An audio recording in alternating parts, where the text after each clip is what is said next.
In today's episode, we're going to talk about what tools, besides EQ and panning, can you use to give your tracks their own place in the mix. So if you like these videos and you would like to see them continue to be made and go out into the world and flourish and bring joy to boys and girls everywhere, please don't forget to like and subscribe below.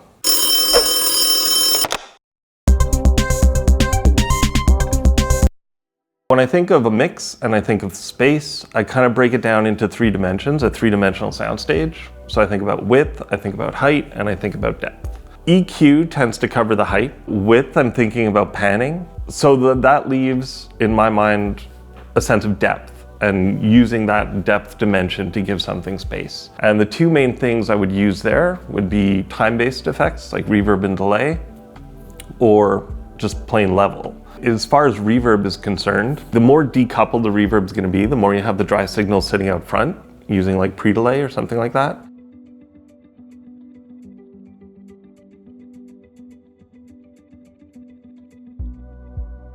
The more forward it's going to be. So when you start to push something into the reverb or a delay, it pushes it back. So you can use that to kind of push them back in the soundstage, so you allow the sort of main elements to sit more up front. Other things can kind of help with that. Transient Designers a little bit. If you've got a sound that's got kind of some room sound baked into it, accentuating the attack and taking down the sustain on a Transient Designer can almost dry up the sound a little bit and pull it forward.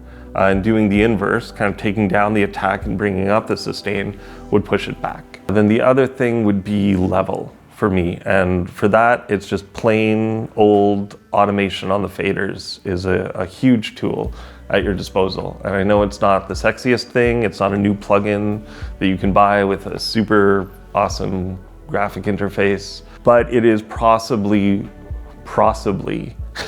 it's possibly one of the most useful tools at your disposal. And the way I would use that is, if you have a static mix, if you're trying to mix and everything is just kind of sitting there like you know, a sack of potatoes, everything's kind of got to be loud all the time. And that's where you're going to start getting the clutter. Where you can start to make room is to introduce elements, have them be loud, you know, they come in a little bit louder and then they recede.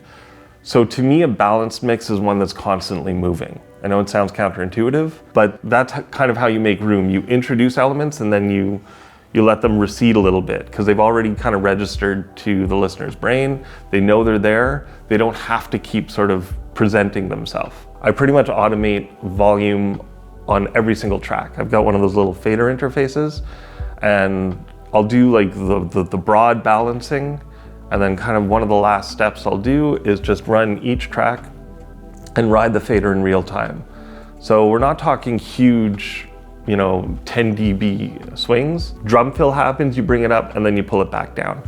And that lets things present themselves and recede. And it's this constant back and forth interplay, I think, that allows things to have room without everything kind of being in this two-dimensional plane. And that's another way to use that front-back depth to give space to the mix. Hey everyone, thanks for watching this video. If you want to see more of them, please don't forget to like and subscribe. And feel free to leave any questions you have in the comment section below.